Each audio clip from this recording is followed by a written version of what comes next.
Bienvenue à toutes et à tous, je suis Marius, j'espère que vous allez bien.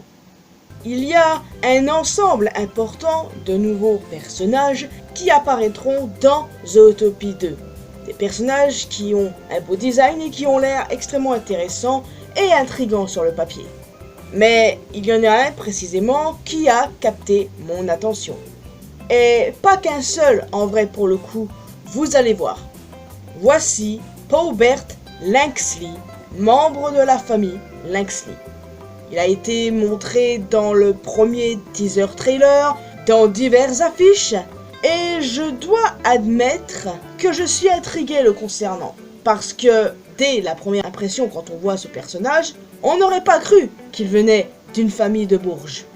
En effet, la famille Lynxley, ce n'est pas n'importe quelle famille dans Zootopie, selon les informations.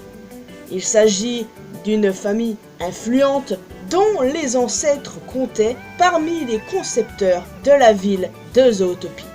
L'arrière-grand-père de Paubert, Ebenezer Lynxley, a écrit un livre historique, aujourd'hui ancien, qui détaille le fonctionnement interne du mur climatique de la ville et qui sera exposé lors du fameux gala montré dans le trailer.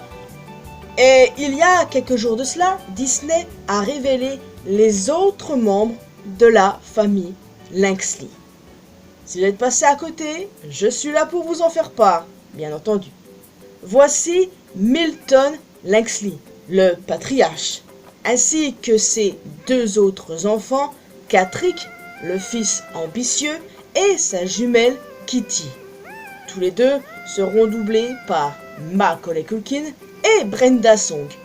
Ça pose problème à pas mal de personnes étant donné que les deux sont en couple, et là ils vont doubler un frère et une sœur. Ce n'est pas la première fois que nous voyons un couple interpréter des personnages qui ont un lien de famille. Ça se fait très couramment, mais bon, là n'est pas le sujet. Alors, quand on regarde ces personnages, c'est clairement une famille de Bourges, et j'ai le sentiment que ce sont de mauvaises personnes. J'ai pas un bon feeling les concernant. Je ne vais pas dire qu'ils vont être les antagonistes principaux, ou quoi que ce soit, enfin ça dépend. Mais je sais pas, je les sens pas ces types-là. Je les sens vraiment pas. Et en ce qui concerne Paubert, je suis extrêmement mitigé. Je pense qu'il est le rejeté, le mouton noir, voyez-vous, de la famille. Il y en a toujours un dans une famille, notamment une famille de Bourges. Mon côté Fury est complètement tombé in love de ce félin. J'aime le félin et ça vous savez. Mais j'ai le sentiment qu'il n'est pas clean non plus.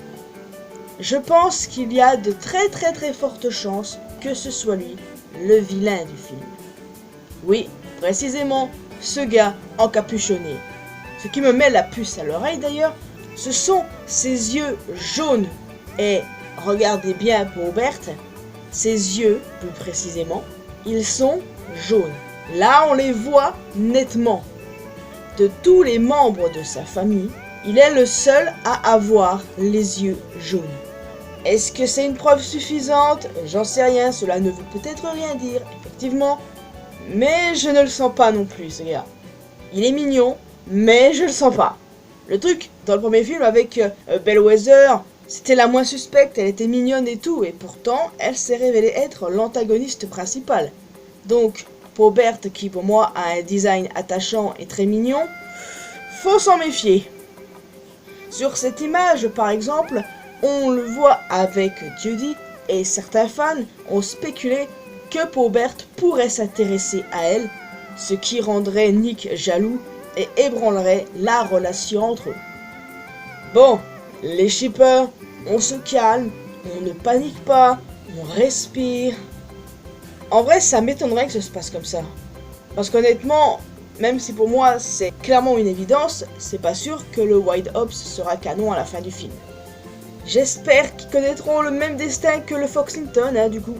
Enfin, bon, toujours est-il que, aussi adorable soit-il, je ne fais aucunement confiance à Paubert. C'est probablement un personnage pas torturé, mais disons le mouton noir de la famille, comme je vous l'ai dit, qui pour moi, ces gars-là sont 100% des connards. Hein. Je le sens déjà d'ici. J'ai juste hâte que le film sorte pour avoir la réponse. Mais en tout cas, croyez bien que quand je regarderai le film, je serai très suspicieuse à l'égard de ce personnage. Ouais.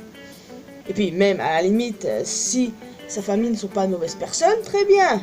Mais en vrai, ça m'étonnerait. Je sens que je vais bien les kiffer, eux. Même si Robert est le méchant, si c'est un bon méchant, ben voilà, je serai pas déçu, puisque moi, j'aime les méchants aussi. Et vu que c'est un félin, enfin, je sais pas. Il y a Kitty dans les Bad Guys qui m'a laissé une bonne impression. Bah là, si nous avons un autre félin en tant qu'antagoniste principal, bah bravo, juste bravo. Enfin, vivement novembre, hein, les amis, et voilà, c'est ça qui est ça. Je ne vois pas ce que je pourrais raconter de plus sur ce personnage et sa famille, mais en tout cas, c'est vraiment cool et je suis extrêmement hypé. Zootopie est un univers extrêmement riche, tout ça, et puis j'adore le design des personnages. Je les trouve géniaux. Ouais, franchement, il y a de quoi être hypé. La chose sur laquelle je me place cependant, c'est le manque cruel de renard. Je veux dire, à part Nick, on n'a vu encore aucun autre renard. Si on exclut sa mère, bien sûr. Et j'ai dit en grès. Mais vous avez compris. Enfin bon les amis, je vais vous laisser ici. J'espère que vous avez apprécié cette vidéo. Alors n'hésitez pas à me faire part de votre ressenti concernant ces nouveaux personnages. Et si comme moi, vous avez des suspicions à l'égard de ce magnifique lynx. Il est magnifique, n'est-ce pas?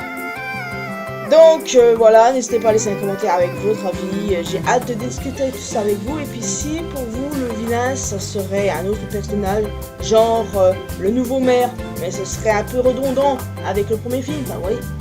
En plus d'un commentaire, n'hésitez pas à laisser un petit pouce bleu, ça fait toujours plaisir. Vous pouvez me retrouver sur mes réseaux sociaux, les liens sont bien évidemment dans la description. Et le plus important, abonnez-vous à cette chaîne ainsi qu'à ma chaîne secondaire pour qu'on puisse se retrouver dans une prochaine vidéo. Et n'oubliez pas d'activer la cloche notification bien sûr. Bye bye.